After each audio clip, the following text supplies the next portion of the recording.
তিনি খুবস রুটি খেতে পছন্দ করতেন, তিনি খাল ভিনেগার সিরকা খেতে পছন্দ করতেন, তিনি খাসির বাজুর গোশত সিনার গোশত খেতে পছন্দ করতেন। বিশ্বনবী লাউ খেতে পছন্দ করতেন। লাউ খান তো নাকি কোন স্বাদের লাউ?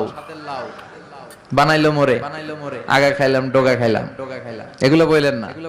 বিসমিল্লাহ বলে খাবেন, খাওয়ার পরে কি পড়বেন? আলহামদুলিল্লাহ। লাউ খেতেন বিশ্বনবী। মাশরুম খেতেন। মাশরুম চিনেন? এখন ইদানিং মাশরুমের স্যুপ পাওয়া যায়, এটা চোখের জন্য বেশ ভালো।